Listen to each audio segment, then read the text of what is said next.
Assalamualaikum warahmatullahi wabarakatuh. Alhamdulillah wassalatu wassalamu ala Rasulillah wa ala alihi wa sahbihi wa mawalah. Qala Allah Ta'ala fil Qur'anil Karim, Bismillahirrahmanirrahim. Ya ayyuhalladzina amanu taqullaha haqqa tuqatihi wa la tamutunna illa wa antum muslimun. Al-ayat sadaqallahul azim. Wa qala Nabi sallallahu alaihi wasallam, antamuta walisanuka ratbum bizikrillah. Al-hadis sadaqallahul azim wa sadaq rasulun nabiyul karim.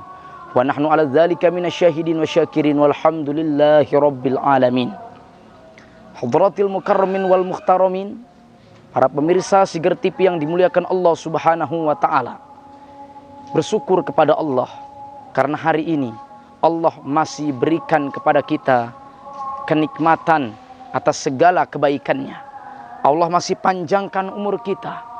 Hal ini harus semakin menjadikan diri kita menjadi orang yang bersyukur kepada Allah Subhanahu wa taala. Salawat dan salam kita sampaikan kepada junjungan kita, baginda Nabi besar Muhammad sallallahu alaihi wasallam, dengan kita selalu bersolawat kepadanya. Satu kali kita bersolawat, maka 10 kali Allah akan bersalawat untuk kita. Sebagaimana yang disabdakan oleh baginda Nabi Muhammad sallallahu alaihi wasallam, sallu alayya wahidatan sallallahu alaihi asran. Barang siapa yang bersalawat kepadaku 1 kali, maka Allah akan balas salawatnya tersebut 10 kali. Hadirin para pemirsa Sigar TV yang dimuliakan Allah Subhanahu wa taala, tentunya keselamatan dan kesejahteraan pun semoga tetap terlimpahkan kepada keluarga baginda Nabi, para sahabatnya, dan kita umatnya, yang semoga mendapatkan syafaat darinya di yaumil akhir nanti. Amin ya rabbal alamin. Hadirin pemirsa Sigar TV yang dimuliakan Allah Subhanahu wa taala. Allah Subhanahu wa taala berfirman di dalam Al-Qur'an, Bismillahirrahmanirrahim. Ya ayyuhalladzina amanu kutiba alaikumusiyam kama kutiba alal ladzina min qablikum la'allakum tattaqun. Wahai orang-orang yang beriman, bertakwalah kepada Allah dan janganlah kalian mati kecuali dalam keadaan orang yang berserah diri, menjadi orang muslim, menjadi orang yang beriman kepada Allah Subhanahu wa taala. Karena akan gagal orang yang apabila dia menghadap kepada Allah, dia tidak menjadi orang yang beriman kepadanya. Hadirin, hari ini kita berpuasa. Maka puasa yang kita lakukan ini semoga benar-benar menjadikan kita menjadi orang yang beriman kepada Allah.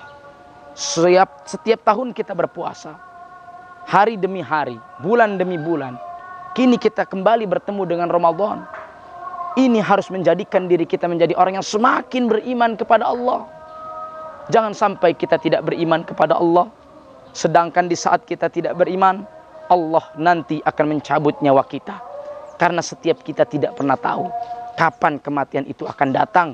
Yang jelas, siap ataupun tidak siap, suka ataupun tidak suka, ketika kematian itu sudah datang waktunya, meskipun kita tidak beriman, kita akan dicabut oleh Allah Subhanahu wa taala. Kita akan mati.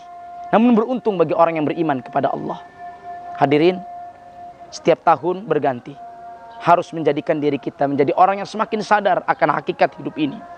Setiap kita akan mati. Kullu nafsin za'iqatul maut. Setiap yang bernyawa pasti akan mati. Setiap kita yakin, jika sudah datang waktunya, kita akan berpisah dengan orang-orang yang kita cintai. Kita akan berpisah dengan harta-harta yang kita miliki, dengan pangkat dan jabatan yang mungkin kita cari. Kita akan berpisah, hadirin. Sesungguhnya yang kita lakukan dalam hidup ini, yang kita tuju dalam hidup ini, sebenarnya kita hanya menuju satu titik yang bernama kematian. Hadirin, ada sebuah nasihat. Setidaknya yang dirahasiakan oleh Allah dari kematian seseorang itu ada 3. Ini harus kita camkan, harus menjadi bahan muhasabah bagi kita, agar kita semakin baik kepada Allah. Yang pertama, yang dirahasiakan oleh Allah dari kematian seseorang adalah, yaitu kapan, yaitu masalah waktu.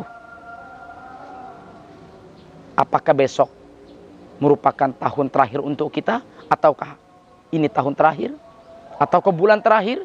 Atau minggu terakhir? Ataukah ini hari yang terakhir untuk kita? Masalah waktu, hal itu dirahasiakan oleh Allah dari kematian seseorang. Yang kedua yang dirahasiakan dari kematian seseorang selain waktunya adalah di mana? Yaitu masalah tempat. Apakah di kantor ataukah di jalan? Maka sesungguhnya ketika kita sedang menuju kantor tempat kita bekerja, ketika kita sedang menuju pasar tempat kita beraktivitas, menuju sekolah, kampus, hakikatnya sebenarnya kita hanya menuju satu titik, yaitu kematian, hadirin. Maka waspadalah, karena tempat di mana kita akan mati hanya Allah yang mengetahuinya. Jika sudah datang waktunya, Allah akan cabut sesuai di mana tempat yang sudah Allah tetapkan untuk kita. Dan yang terakhir yang ditetapkan dari kematian seseorang adalah yaitu bagaimana cara Allah mencabut nyawa kita. Maka ini adalah urusan Allah. Yang terpenting bagi kita adalah dalam keadaan bagaimanapun kita harus selalu beriman kepada Allah. Hati ini selalu terpaut kepada Allah. Kita selalu menjalankan perintah Allah dan meninggalkan larangan Allah. Sehingga ketika kita sedang melakukan kebaikan, maka pada saat itu Allah akan mencabut nyawa dengan caranya. Dan bagaimanapun cara Allah itu urusan Allah. Urusan kita adalah kita mati dalam keadaan melakukan kebaikan. Sehingga kita mendapat kategori orang yang mati dalam keadaan husnul khotimah. Hadirin dimuliakan Allah subhanahu wa ta'ala. Selalu melakukan kebaikan.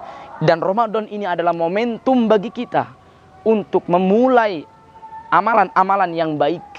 Untuk memulai kebaikan-kebaikan yang baik. Untuk memulai daripada kebiasaan-kebiasaan yang jauh lebih baik daripada sebelumnya, hadirin. Kita mulai dengan kebiasaan yang baru. Kebiasaan buruk yang lama kita tinggalkan. Mengapa kita harus punya kebiasaan yang lebih baik? Yang baru? Karena baginda Nabi mengatakan, ya mutul mar'u ala ma asya'alaih. Orang yang mati akan sesuai dengan kebiasaannya.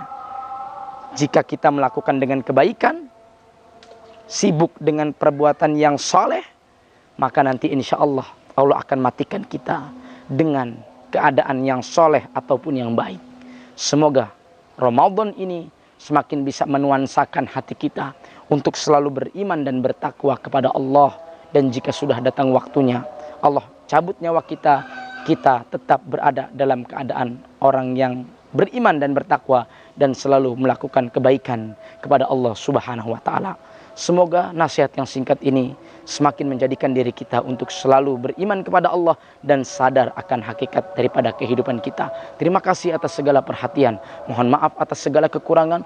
Wallahul muwaffiq ila aqwamit thoriq. Wassalamualaikum warahmatullahi wabarakatuh.